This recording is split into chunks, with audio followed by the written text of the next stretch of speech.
village, and welcome to another episode of Breakfast with Baba.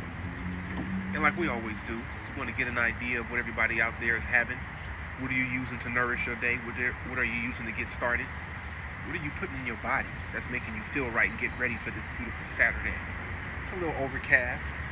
We might throw a couple of raindrops, get a little drizzle on us, but that ain't nothing. That's how things go.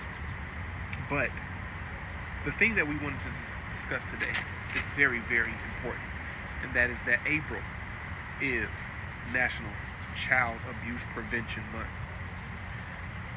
Some people don't know this. Actually, a lot of people don't know this. It doesn't get a lot of publicity because of everything that's going on with children right now, from not being in school to being detained at the borders. So there's a lot going on in the area of child abuse prevention. But, excuse me, April is that month. So what we want to talk about is some ways to improve those numbers. Now, in 2019, we had about 2 million children receiving prevention services. So somebody was called because they suspected some child abuse. Out of those 2 million children, about 1 million of those actually received some follow-up services. So that's counseling, wraparound services, or anything else that might get the family back in balance. This is the sad part, and this is the kicker. About 250,000, or about 25% of that 1 million, had to be removed from their homes. Now is the time for your tears. Because everything that we want to do and to see about preventing child abuse and making sure that all children can live and lead their very best lives, we don't want to see them removed from their homes, from their parents, from their loved ones, brothers and sisters, separated from their cousins, aunties, nephews, nieces. Nobody wants to see that. We do want to see abuse stop. We do want to make sure that people are not taking advantage of young ones who can't do much physically or verbally to protect themselves. But we also do not want to take that support right from up out under them.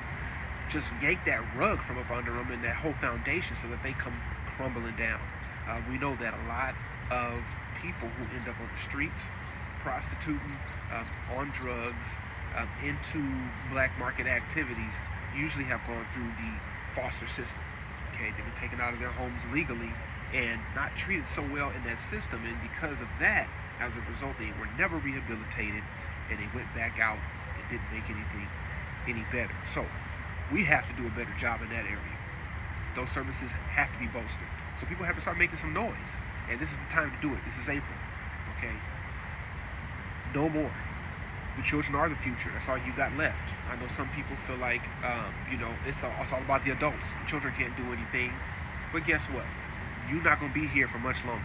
Okay, let's just face the facts. Unless you got some type of serum, and they are coming with that down the line, that extends your lifetime, you're going to be wrapped up pretty soon. So the best bet for you is to pass on all the information and the best genes that you can to the next generation so they can continue to pass on our DNA. That's the bottom line. That's what it all comes down to. That's what your ancestors did. That's how you got here. Millions and millions of years they did this and successfully reproduced. So you should be really thankful that you was able to come out of all of that. Just think, some people's whole lines have died off, suffered genocides, and somehow you here today able to listen to this. That's amazing. You can pay it forward by making sure you do your part. Specifically in the black community, the child abuse starts in a very weird way. It almost starts off kind of humorous, and it starts off verbally. We just might be making jokes or saying some old sayings that we used to hear back in the days from the country folks that raised us. But you got to remember their history and how they grew up. They grew up on plantations and farms where their upbringing wasn't the best, okay, because the situation just was pretty tragic at that time. And we don't have to go into details, but that's for another post. And because of that, they pass down a lot of parenting skills that can be and really are detrimental and actually lead to child abuse later on. And these are nice and simple. Everybody can start off with them. Just changing the way that you speak. Just changing the way you talk to people. Words are magic. Words are powerful. So if we can just adjust those just a tad bit, just a little bit, you can make a significant difference. So in the black family, we like to say things to children that are specifically rhetorical, which means that you're asking a question not because you want to answer, but because it's just a question to be asking. Okay? And most children have no idea, number one, what you're asking them, and number two, what do you want as a result of that statement you just made, or that question you just asked. So, we just posted earlier this week on the top 5 things you stop saying to your children are the top 5 rhetorical questions you got to stop asking. And we're going to talk about those top 5 questions right now, especially in the black community, because I know everybody listening to this has heard these once or twice in their life. And I'm sure they probably have said them too. Remember, you usually raise your children the way you were raised. No matter all the training you got, no matter all the feedback, the Dr. Phil you watched, the Oprah you looked at, none of that is going to matter when it comes down to you being in the store, somebody acting a fool, and you wanting to stop it immediately. It's not going to be a whole lot of time to think about what Dr. Phil says or what Oprah told you to do. You'll go right back to how they responded to you in that situation, and it's going to come back up. Unless you practice something different, that's what's going to happen. So, without any further ado, let's get into some of those powerful magic words that you need to stop saying. Okay? They can almost be curses. Number 1, and this is one of my favorites. You know, I got a list of them here, but I'm just going to go down the top 5. As a matter of fact, we might have to do a whole video on this one day because there's so many of these sayings that it's a shame, actually. We shouldn't be having this many sayings. But the first one, have you lost your mind? I know you heard that before. You poured some juice on the floor. You threw your peas. Matter of fact, you poured your juice in your peas. Your mama or your daddy came up and looked at you and said, have you lost your mind? Now, the black community is infatuated with people being crazy, so we always asking them something about craziness. Are you crazy? You must be crazy. What's wrong with you? Have you lost your mind? Everything to do with being insane. We'll ask a child, and they sit there and look at you like, I don't know, maybe I have. I don't even know what that's supposed to mean. And that's why this is a slippery slope. Because anytime you talk down to somebody, or you start asking them questions to where they may not be familiar with the answer, it becomes off condescending. It starts to lower the self-esteem of whoever's receiving that message. And that in turn starts that abuse pattern. So, number 1, switch that up. Have you lost your mind? That's not a rhetorical question you want to be asking. You don't want to be implying that somebody has lost their mind or is crazy, especially at a young age, because what are they going to do? They're going to show you what a lost mind looks like.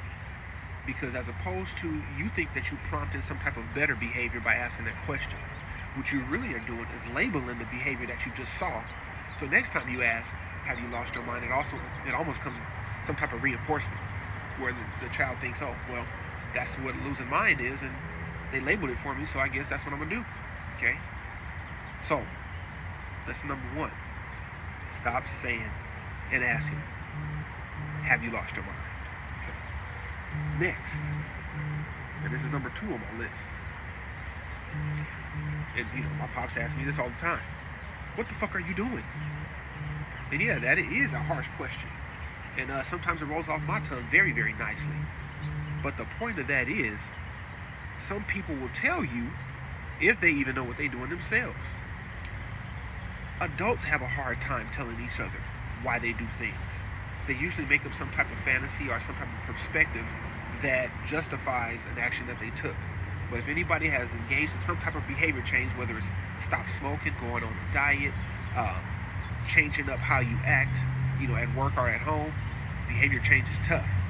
Because it's not how we think about our behavior that changes things.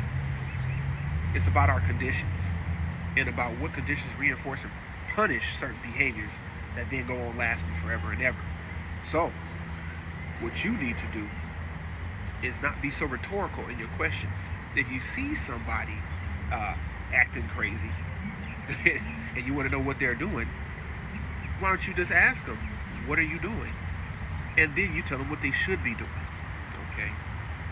You know, what are you doing? Oh, I see.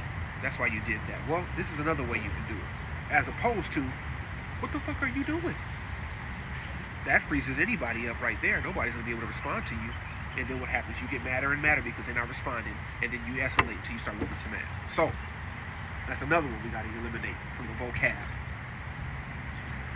Number 3. This one is not as harsh, but it's along the same lines as what the fuck are you doing? And that's, Are you kidding me? Once again, most people don't even know what that means, let alone children. Kidding. I don't know. Kidding. Am I being a child? Kidding. Am I kicking you? They really can't even hear that well. Their phonics ain't even that intact. So, are you kidding me? Doesn't mean a whole lot to them. Okay. Once again, you see them doing something that they shouldn't be doing. How about you tell them what they should be doing? If that's what you want to see happen in the future. By asking them this question, it's not going to help you or help them to do anything different than what they're doing right now. So that's the key. That's the key to half of this, is making sure you being very straightforward and upfront with your directives. Okay? Not playing around, not dancing around with it, not trying to be funny or humorous. It's okay to joke when it's joke time. But when it's time to be serious, you got to turn joke face off.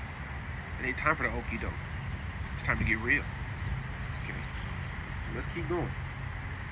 And we just said this one a little bit earlier, but we haven't put it on the list yet. But this is number two all-time great. What's wrong with you? Now this goes back to number one, which is, have you lost your mind? Because you're implying that there's something wrong with them. Now some of us might think it is something wrong with our children, but that's not the point. The point is you don't want to let them know that. Let that grow organically. You want to provide them with the support that they need to not have nothing wrong with them or to not be crazy. So in order to do that, tell them what they should be doing and then reinforce that. Oh, you know what? No. Here, put your plate here. Don't throw anything on the floor. Okay, put your plate here. You see, let me help you. Bow, you put it there. That's what I'm talking about. What's going on, Diablo Dash? I have to say what's up real quick, and just in case you're not aware of the live that's today, it is National Child Abuse Prevention Month. And we're talking about words that you need to eliminate from your vocabulary when you're dealing with children. So the top 5 we just went down, we have number 1 coming up soon. But we just went through, have you lost your mind? It has to go. Number 2, 4, what the fuck are you doing? It's another one we got to stop saying to our children. Number 3, are you kidding me? That's another one that has to get wrapped up. And we just went over, what's wrong with you? I heard those all growing up. Matter of fact, I still hear them to this day. And some of them even roll off my lips now. But with it being Child Abuse Prevention Month, and we knowing that the verbal abuse is what then leads later on to physical abuse, if we can nip it in the bud right here, you don't have to worry about going down to that line. Okay, if we can stop it early, you can prevent a whole lot later on. The best medicine is prevention. Okay, you don't want to wait till it gets there. But here, number 1, and not many people might have heard this one, but this one is a whopper. And I used to roll when my auntie used to say this to me all the time. Do I look like Boo Boo the Fool? Now, all that used to make me do was laugh. Now, I don't know any child who can withstand laughing at that one unless they are terrified of the person that's saying it. But when somebody asks you, do you look like Boo Boo the Fool, the only thing you could possibly do is laugh. Now, I don't know who Boo Boo is or who Boo Boo the Fool is, but he is a legend in the black community because we always bringing him up whenever we see one of our children doing something crazy or something that we don't approve of. So if we can change the rhetoric to asking rhetorical questions when we're not looking for an answer, to giving those affirmative statements, telling them what they should be doing, and then reinforcing that, you can switch up the whole dynamics. So once again, I'm going to give you an example. Child comes home late, okay? It's a little bit older, adolescent or something like that. As opposed to asking them, are you crazy? Have you lost your mind? Do you see what time it is? Yeah, they seen all of that. You're not asking them anything that they, are not aware of. Wow. I see you came home a little bit late. We're going to need you to get a little bit later next time. Well, you know what that means. And whatever consequence you already have laid out, carry that consequence out. But the next time they come home on time, that got to be a big deal. Okay? That has to be a big deal. And that's how you switch the whole dynamics. Remember, you are older, you are smarter than your children, so you can set up the environment to make it how you want it to be. Don't let them manipulate the situation, because remember, the younger person always wins, because there's nothing they will stop at doing to get you to do what they want you to do. So you have to plan in advance, carry out your plan, stick to it even when you think it's not working, and you will win in the long run. Okay, there might be some slip-ups here and there, but you're looking for the percentages. You want to get 95 to 80%. You're not looking for 100%. Anybody who's looking for 100% is looking for failure, because not anybody is perfect. But this is what we're talking about when we're talking about using the magic words and eliminating other magic words during April, which is National Child Abuse Prevention Month. So, I hope the people out there enjoyed this little discussion. We're not going to go too long today, but we did want to put that information out there. We might just go ahead and upload this on the YouTube channel so people can have this for next, April and National Child Abuse Prevention Month, or even for the next 2 weeks that we have for this month, because the information here is extremely vital and needs to be spread. So, get your hands on this, share it to somebody you know, whether they need it or whether they don't. They will then share it to somebody who they know. Once again, this is Baba Kintu with another episode of Breakfast with Baba. What you guys have out there, I had a bomb French toast this morning, stuffed with boysenberry syrup, cream cheese, and a little bit of raspberry jam. So bomb. And hopefully y'all had a bomb breakfast today too. We're going to take it on out, even though it's a nice dreary day. It's cool, it's not too hot outside. And we're going to make this a nice, beautiful weekend. So, hope all of you out there is doing the same. We look forward to seeing you next time, next week, at 11:30, Breakfast with Baba again. Have your food ready, and it better be good. Until we meet again, we resurrected communities through superior education, and anyone can learn to learn. Peace.